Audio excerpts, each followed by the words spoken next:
तो प्यारा बच्चों, स्वागत है फिर से एक बार बिहार बोर्ड का number 1 channel Urdu study centre पर। तो प्यारा बच्चों, आज की इस क्लास में हम सब बात करने वाले हैं 10th class Urdu chapter number 9, 10, 11 से सभी VVI सवालों को कवर करेंगे, जो कि सीधे आप सभी के 2025 के बोर्ड एग्जाम में देखने को मिलेगा। प्यारा बच्चों, चैप्टर नंबर 9, 10, 11 से बस इतना ही पढ़ना है। इससे बाहर आप सभी को एक भी क्वेश्चन नहीं पूछेगा। प्यारा बच्चों, इस साल आप सभी का उर्दू में प्रश्न 95 पार। प्यारा बच्चों, आप सब वीडियो को शुरू से लेकर आखिर तक देखिएगा, और जो नए बच्चे हैं मेरे चैनल को अब तक सब्सक्राइब नहीं किए हैं तो मेरे चैनल को सब्सक्राइब कर क्लास में जुड़ जाइएगा। प्यारा बच्चों, VVI क्वेश्चन है, रट लो इसे।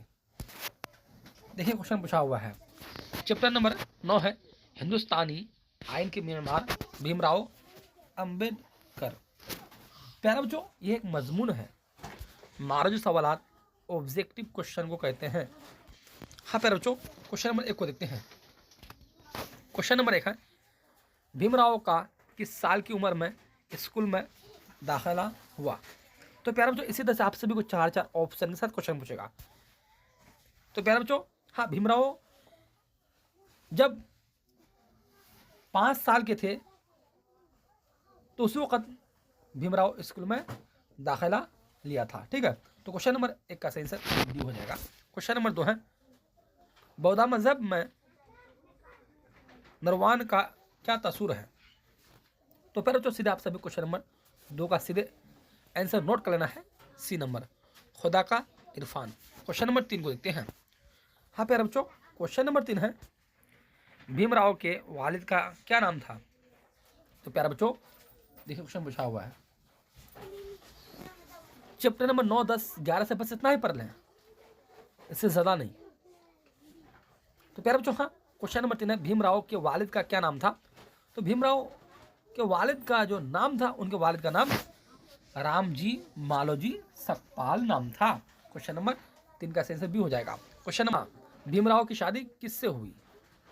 क्वेश्चन नंबर 4 है, भीमराव की शादी किससे हुई। तो प्यारे बच्चों, भीमराव की शादी जो हुई थी किससे, हाँ, क्वेश्चन नंबर 4 का आंसर आपसे नोट करना है, ए नंबर, यानी कि भीमराव रमाबाई से शादी की थी। क्वेश्चन नंबर 4 का आंसर ए हो जाएगा। हाँ, क्वेश्चन नंबर 5 को देखते हैं। क्वेश्चन है, भीमराव अंबेडकर की वफात कब हुई। तो प्यारे बच्चों, उनकी जो वफात हुई थी कब हुई थी। ए में 1956 ईस्वी, बी में 1955 ईस्वी, सी में 1954 ईस्वी, और डी में क्या 1953 ईस्वी। प्यारे बच्चों, भीमराव अंबेडकर की वफात कब हुई। हाँ, तो उनकी वफात जो हुई थी, उनकी वफात 1956 ईस्वी में हुई थी। क्वेश्चन नंबर 5 का आंसर ये हो जाएगा। क्वेश्चन नंबर 6 है, भीमराव अंबेडकर की पैदाइश कब हुई। तो प्यारे बच्चों, भीमराव अंबेडकर की जो पैदाइश हुई थी कब हुई थी, उनकी पैदाइश, हाँ, 1891 ईस्वी में हुई थी। क्वेश्चन नंबर 6 का आंसर डी हो जाएगा। क्वेश्चन नंबर 7 है, भीमराव कितने साल के थे कि उनके वालिदा का इंतकाल हो गया। तो प्यारे बच्चों, जब भीमराव अंबेडकर 6 साल के थे कि उनके वालिदा का इंतकाल हो गया। क्वेश्चन नंबर 7 का आंसर ए हो जाएगा। क्वेश्चन नंबर 8 को देखते हैं। हाँ, क्वेश्चन नंबर 8 है, भीमराव किस जात से ताल्लुक रखते थे। तो प्यारे बच्चों, भीमराव जो ताल्लुक रखते थे किस जात से, महाराण जात से ताल्लुक रखते थे। क्वेश्चन नंबर 8 का आंसर बी हो जाएगा। हाँ प्यारे बच्चों, यहाँ से हम सभी का चैप्टर नंबर 9 से सभी VVI ऑब्जेक्टिव क्वेश्चन बिल्कुल कवर हो चुके हैं। अब देखते क्या, चैप्टर नंबर 10 को देखते हैं। चैप्टर नंबर 10 है, उर्दू ड्रामा निगारी और आगा हशर। ये भी एक मजमून है प्यारे बच्चों, जिसे मुसन्निफ यानी कि फिर रचनाकार की बातें करें तो मुसन्निफ किसे कहते हैं, यानी कि इस कहानी को किसने लिखा है। ठीक है, हाँ, तो प्यारे बच्चों, इस कहानी को जो लिखा है किसने, प्रोफेसर लतीफुर रहमान लिखा है। नाम रखिएगा, याद रखिएगा एक बार। ठीक है, क्वेश्चन नंबर 1 है, जेल में लतीफुर रहमान की किताब कौन है। देखिए प्यारे बच्चों, क्वेश्चन पूछा हुआ है, तो प्यारे बच्चों, इन चारों में से लतीफुर रहमान की किताब कौन है। ठीक, तो हाँ प्यारे बच्चों,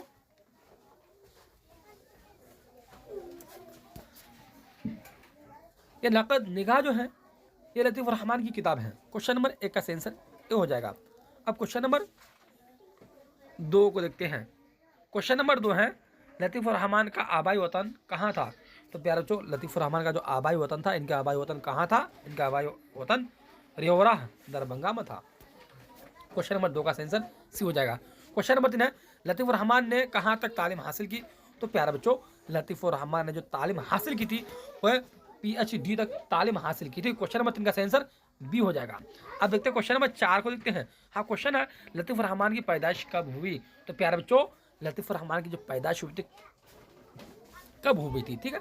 हाँ, तो उनकी पैदाइश की बातें करें तो 1941 ईस्वी में पैदा हुए थे। कौन? लतीफ़ रहमान। क्वेश्चन नंबर 5 है, लतीफ़ रहमान का कौन सा मजमून आपके निसाब में शामिल है? तो प्यारे बच्चों, लतीफ़ रहमान का मजमून जो आपके निसाब में शामिल जो है कौन सा है? हाँ, याद रखिएगा हमेशा कि उर्दू ड्रामा निगारी और आगा हशर, यह लतीफ़ रहमान का ही है। क्वेश्चन नंबर 5 का आंसर डी हो जाएगा। क्वेश्चन नंबर 6 है, लतीफ़ रहमान के वालिद का नाम बताइए। तो प्यारे बच्चों, लतीफ़ रहमान के वालिद का जो नाम था, उनके वालिद का नाम क्या नाम था? ठीक है, हाँ, उनके वालिद का नाम अब्दुल गफूर नाम था। क्वेश्चन नंबर 6 का आंसर डी हो जाएगा। अब देखते हैं क्वेश्चन नंबर 7 को देखते हैं। क्वेश्चन है, आगा हशर कश्मीरी का ताल्लुक किस सनफ से है? तो प्यारे बच्चों, उनका जो आगा हशर कश्मीर का जो ताल्लुक जो है, उनका ताल्लुक डरामा से है। क्वेश्चन नंबर 7 का आंसर बी हो जाएगा। क्वेश्चन नंबर 8 है, तरक्की पसंद तहरीक का आगाज़ कब हुआ? ओह, ये क्वेश्चन याद कर लीजिएगा बिल्कुल प्यारे बच्चों, ये क्वेश्चन बिल्कुल दिमाग में बैठा लीजिएगा, ठीक है। ये क्वेश्चन बार बार पूछते आ रहा है बोर्ड एग्जाम में। तरक्की पसंद तहरीक का आगाज़ कब हुआ? तो प्यारे बच्चों, उनका जो आगाज़ हुआ था 1936 ईस्वी में। क्वेश्चन नंबर 8 का आंसर बी हो जाएगा। क्वेश्चन नंबर 9 है, बोसाए नम किसकी शायरी का मजमुआ है? तो हाँ प्यारे बच्चों, बोसाए नम जो शायरी का मजमुआ जो है लतीफ़ुर रहमान का है। क्वेश्चन नंबर 9 का आंसर ए हो जाएगा।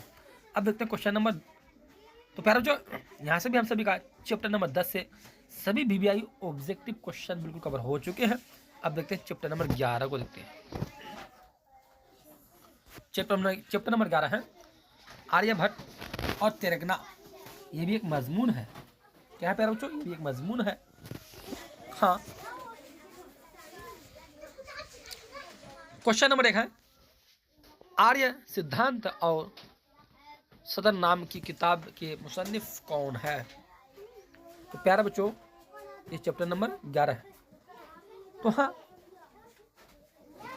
क्वेश्चन नंबर 1 का जो सही जो आंसर होगा, सही आंसर हो जाएगा प्यारे बच्चों सी, आर्यभट्ट मुसन्निफ है, ठीक है। क्वेश्चन नंबर 2 को देखते हैं। क्वेश्चन है, आर्यभट्ट का सन पैदाइश क्या है? तो आर्यभट्ट का जो सन जो पैदाइश है, इनके सन पैदाइश क्या है? हाँ, इनकी सन पैदाइश 1855 ईस्वी है। क्वेश्चन नंबर 3 है, आर्यभट्ट ने किस साइंसदां की रहनुमाई की थी? तो प्यारे बच्चों, आर्यभट्ट ने किस साइंसदां की रहनुमाई की थी? हाँ, तो ये पाइथागोरस की रहनुमाई की थी। क्वेश्चन नंबर 3 का आंसर डी हो जाएगा। क्वेश्चन नंबर 4 को देखते हैं। क्वेश्चन नंबर 4 है, किसी सितारा या सयारा पर पर्दा पर जाने को क्या कहते हैं? तो प्यारे बच्चों, उनको जो कहते हैं क्या, ए में जलजला, बी में सनामी और सी में ग्रहण, डी में यहाँ डी होगा प्यारे बच्चों, डी में इनमें कोई नहीं, ठीक है। किसी सितारा या सयारा पर पर्दा पर जाने को क्या कहते हैं? तो प्यारे बच्चों, हाँ, उन्हें जो कहते हैं उन्हें क्या कहते हैं, याद रखिएगा बात प्यारे बच्चों।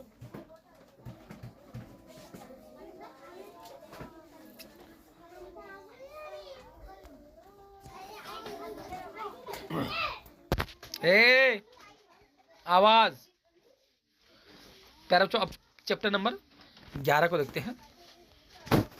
चैप्टर नंबर 11 है, आर्यभट्ट और तेरगना। ये भी एक मजमून है। क्या है? ये भी एक मजमून है प्यारे बच्चों। क्वेश्चन नंबर 1 है, आर्य सिद्धांत और सतर नाम की किताब के मुसन्निफ कौन है? तो आर्य सिद्धांत और सतर नाम की किताब के मुसन्निफ जो है कौन है? आर्यभट्ट है। क्वेश्चन नंबर 1 का आंसर सी हो जाएगा। अब क्वेश्चन नंबर 2 को देखते हैं। क्वेश्चन है, आर्यभट्ट का सन पैदाइश क्या है? तो प्यारे बच्चों, देख, ए में क्या है 1872 ईस्वी, बी में 1876 ईस्वी, सी में 1855 ईस्वी और डी में क्या 476 ईस्वी। तो ये बात हमेशा याद रखिएगा कि आर्यभट्ट का सन पैदाइश जो था, उनकी सन पैदाइश 476 ईस्वी था। क्वेश्चन नंबर 2 का आंसर डी हो जाएगा। क्वेश्चन नंबर 3 है, आर्यभट्ट ने किस साइंसदां की रहनुमाई की थी? तो प्यारे बच्चों, आर्यभट्ट ने पाइथागोरस साइंसदां की रहनुमाई की थी। क्वेश्चन नंबर 3 का आंसर बी हो जाएगा। अब देखते हैं क्वेश्चन नंबर 4 को देखते हैं। क्वेश्चन है, किसी सितारा या सयारा पर पर्दा पर जाने को क्या कहते हैं? ए में जलजला, बी में सनामी, सी में ग्रहण। अब प्यारे बच्चों, डी होगा। दीमक या इनमें कोई नहीं। तो प्यारे बच्चों, किसी सितारा या सैयारा पर पर्दा पड़ जाने को क्या कहते हैं? हाँ, उन्हें जो कहते हैं उन्हें कहते हैं क्या? ग्रहण कहते हैं। क्वेश्चन नंबर 4 का सही सी हो जाएगा। अब देखते हैं क्वेश्चन नंबर 5 को देखते हैं। क्वेश्चन नंबर 5 है, आर्यभट्ट का ताल्लुक किस ओहदे से था? तो प्यारे बच्चों, आर्यभट्ट का ताल्लुक जो था किस ओहदे से था? ठीक है, हाँ, तो आर्यभट्ट का ताल्लुक गबट ओहदे से था। क्वेश्चन नंबर 5 का सेंस ए हो जाएगा। क्वेश्चन नंबर 6 है, हिंदुस्तान में गबट ओहदे को कैसा दौर कहा जाता है? ए में तरक्की पसंद दौर, बी में तारीख दौर, सी में सुनहरा दौर और डी में जमहूरी दौर। तो प्यारा बच्चों, हिंदुस्तान में गबट ओहदे को कैसा दौर कहा जाता है? हाँ, तो उसे जो कहा जाता है सुनहरा दौर कहा जाता है। क्वेश्चन नंबर 6 का आंसर सी हो जाएगा। क्वेश्चन नंबर 7 है, आर्यभट्ट की पैदाइश कहाँ हुई? तो प्यारा बच्चों, आर्यभट्ट की जो पैदाइश हुई थी कहाँ हुई थी? ठीक है, ए में झारखंड, बी में बिहार, सी में उड़ीसा और डी में क्या आसाम। तो प्यारा बच्चों, आर्यभट्ट की पैदाइश कहाँ हुई थी? हाँ, इनकी पैदाइश बिहार में हुई थी। क्वेश्चन नंबर 7 का आंसर बी हो जाएगा। अब क्वेश्चन नंबर 8 को देखते हैं। क्वेश्चन है, आर्यभट्ट ने अपना तजर्बा कहाँ कायम किया? तो प्यारे बच्चों, ए में गया, बी में है तेलंगाना, सी में खगोल और डी में क्या पटना। तो प्यारे बच्चों, आर्यभट्ट ने अपना तजर्बा कहाँ कायम किया? हाँ, ये तेलंगाना में अपना तजर्बा कायम किया था। क्वेश्चन नंबर 8 के आंसर बी हो जाएगा। क्वेश्चन नंबर 9 है, सूरज ग्रहण कैसा वाकया है? तो प्यारा बच्चों, सूरज ग्रहण जो ये जो वाकया है ये कैसा वाकया है? ठीक है, हाँ, तो प्यारा बच्चों, ये जोग्राफियाई वाकया है। क्वेश्चन नंबर 9 का आंसर सी हो जाएगा। क्वेश्चन नंबर 10 है, हम लोग जिस जमीन पर रहते हैं वो क्या है? तो प्यारे बच्चों, हम लोग जिस जमीन पर जो रहते हैं वो क्या है? ठीक है, ये बात हमेशा याद रखना कि हम लोग जिस जमीन पर रहते हैं वो क्या? सैयारा है। क्वेश्चन नंबर 10 का आंसर बी हो जाएगा। अब क्वेश्चन नंबर 11 को देखते हैं।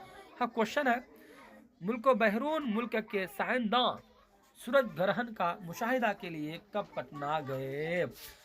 ए में है 2009 ईस्वी, बी में 2010 ईस्वी, सी में 2008 ईस्वी और डी में क्या? 2011 ईस्वी। मुल्क बहरून मुल्क के साइंसदान सूरज ग्रहण का मुशाहिदा के लिए पटना जो गए थे कब? 2009 ईस्वी में। क्वेश्चन नंबर 11 का आंसर ए हो जाएगा। क्वेश्चन नंबर 12 है, आर्यभट्ट की वफात कब हुई? तो प्यारे बच्चों, आर्यभट्ट की जो वफात हुई थी कब हुई थी? ए में है 563 ईस्वी, बी में है 564 ईस्वी, सी में है 576 ईस्वी, डी में है 577 ईस्वी। तो प्यारे बच्चों, आर्यभट्ट की वफात कब हुई? हाँ, इनकी जो वफात हुई, इनकी वफात 564 ईस्वी में हुई थी। क्वेश्चन नंबर 12 का आंसर भी हो जाएगा। क्वेश्चन नंबर 13 है, चांद किसका तवाफ करता है? तो पहला जो चांद तवाफ जो करता है किसका करता है? ठीक, ये बात याद रखिएगा कि चांद जो तवाफ जो करता है जमीन का तवाफ करता है। क्वेश्चन नंबर 13 का सही जो आंसर होगा, सही आंसर ए हो जाएगा। ठीक है बच्चों, अब देखते हैं क्या कुछ मुख्तसर सवाल देखते हैं। ये क्वेश्चन 2 नंबर का बचेगा। मुख्तसर सवाल, शॉर्ट टाइप क्वेश्चन। ये क्वेश्चन पूछा हुआ है, सूरज ग्रहण किसे कहते हैं? तो प्यारा बच्चों, सूरज ग्रहण उस सूरत हाल को कहते हैं जब चांद अपने गर्दिश के दौरान सूरज और जमीन के दरमियान आ जाए, उसे सूरज ग्रहण कहते हैं। क्वेश्चन नंबर 2 है, आर्यभट्ट की पैदाइश कहाँ हुई? तो प्यारे बच्चों, आर्यभट्ट की पैदाइश पटना शहर के मुकर्रम में वाक़ई खगोल में हुई। क्वेश्चन नंबर 3 है, हिंदुस्तान में गबट दौर को कैसा दौर कहा जाता है? हिंदुस्तान में गबट दौर को सुनहरा दौर कहा जाता है। प्यारे बच्चों, अब देखते हैं तवील सवालात, यानी ये क्वेश्चन 5 नंबर का पूछेगा और बस यही क्वेश्चन रहेगा। तवील सवालात, ये क्वेश्चन 5 नंबर का पूछेगा, ठीक है, और ये क्वेश्चन रहेगा 2009 ईस्वी के सूरज ग्रहण की अहमियत बयान कीजिए। प्यारे बच्चों, सो नोट कर लीजिएगा, भी क्वेश्चन है। तो प्यारे बच्चों, सीधे आप सभी को बस ये आंसर छाप देना हूबहू। प्यारे बच्चों, 2009 ईस्वी के सूरज ग्रहण की अहमियत इसलिए है कि 21वीं सदी का सबसे बड़ा सूरज ग्रहण 22 जुलाई 2009 ईस्वी को पेश आया। इस सूरज ग्रहण की अहमियत इसलिए बढ़ गई कि ऐसा सूरज ग्रहण एक सदी के बाद ही वाक़ई होता है। अमेरिका के साइंसी तहकीकी इदारा नासा के एक साइंसदान है जी